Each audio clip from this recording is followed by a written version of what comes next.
प्रेक्षक हो, प्रसिद्ध कॉमेडियन समय रैनाच्या बहुचर्चित इंडियाज गॉट लेटंट शोच्या दुसऱ्या सीझनच्या पहिल्या एपिसोडला काही तासातच लाखो व्ह्यूज मिळाले।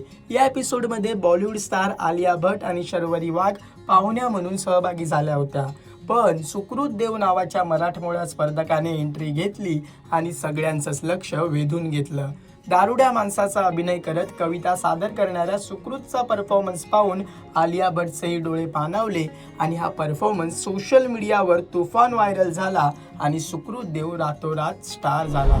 सुकृत देव हे नाव आता महाराष्ट्राच्या कानाकोपऱ्यात पोहोचलेलं आहे आणि अनेकांना आता सुकृतला मोठ्या पडद्यावर सुद्धा पाहायचं आहे। पण सुकृतला कोणत्या मराठी कलाकारासोबत किंवा दिग्दर्शकासोबत काम करण्याची इच्छा आहे? मला नाना पाटेकर सरांसोबत काम करायला जर मिळालं तर मी खूप धन्य होईन, कारण की खूप माझे आवडते ॲक्टर आहेत ते आणि डायरेक्टरचं सगळ्याच डायरेक्टरसोबत मला काम करायचं आहे।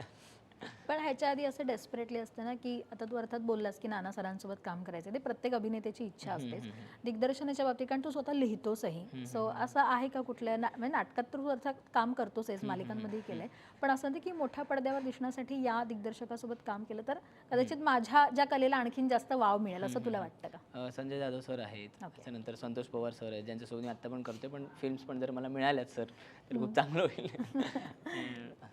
पण हे यदाकदाचित रिटर्न्स तुझ्या कारकिर्दीत किती महत्त्वाचं ठरलं? खूप महत्त्वाचं ठरलं, कारण की म्हणजे सर असे नेहमी म्हणतात, संतोष सरच, की जर एखाद्या कलाकाराने यदाकदाचित रिटर्न्स ह्या नाटकामध्ये जर काम केलं किंवा या फॉर्मॅटच्या नाटकांमध्ये जर त्यांनी काम केलं आणि त्याला ते उत्तम प्रकारे जर जमलं तर तो सगळ्या फॉर्मॅट्समध्ये वर्क करू शकतो। कारण आमचा जर कधी वेळ मिळाला तर नक्की बघा नाटक सगळ्यांनी, कारण की त्या नाटकाचा फॉर्मॅटच असा आहे, त्याच्यामध्ये एनर्जी खूप लागते, त्याच्यानंतर त्याच्यात डान्सेस आहे, त्याच्यात ॲक्टिंग आहे, त्यात डायलॉग डिलिव्हरी स्ट्रॉंग आहे, त्यात ह्युमर आहे, त्यात सगळ्या गोष्टी आहेत। तर ओव्हरऑल नाटक आहे ते।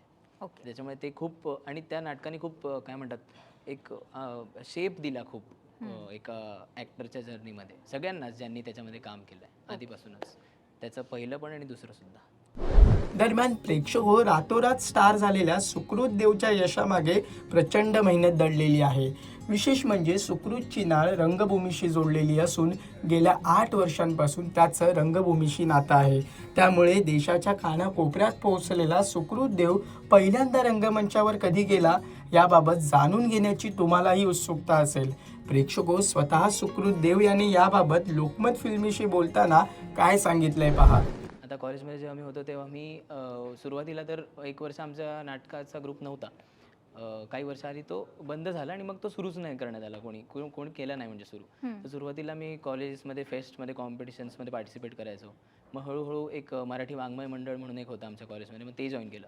मग त्याच्यातूनच एक आम्ही डिसाईड केलं की आपण आपल्या कॉलेजचा थिएटर ग्रुप सुरू करूयात म्हणून। ओके, तर मग आम्ही सगळे एकत्र आलो, मग तो सुरू केला आणि मग त्यावर्षी आम्ही पहिली एकांकिका केली, भाग धन्नो भाग म्हणून। ओके, पण रंगभूमी तू म्हणालास की 8 वर्ष तुझं रंगभूमीशी नातं आहे, पहिल्यांदा कधी रंगमंचावर गेलेलास आणि ती आठवण काय आहे पहिल्यांदा रंगमंचावर गेल्याची? पहिले तर कॉलेजमध्ये मी पहिल्यांदा रंगमंच इन द सेन्स जेव्हा मी कॉलेजमध्ये होतो तेव्हा मी मोनो ॲक्ट वगैरे केले, शाळेत परफॉर्मन्सेस केले, त्याच्यामुळे रंगमंचावर मी खूप आधीपासूनच आहे लकीली। आणि मेन जर तुम्ही थिएटरचं म्हणत असाल तर पहिला परफॉर्मन्स माझा ह्याचा होता एकांकिकेचा रंगमंचावर, पण मी त्याच्यावर बॅकस्टेजवर होतो। ओके, तर तू बॅकस्टेजलाही काम केलंय? हो, बॅकस्टेजला 2 वर्ष मी जेव्हा कॉलेजमध्ये होतो तेव्हा मी बॅकस्टेज केलं आहे।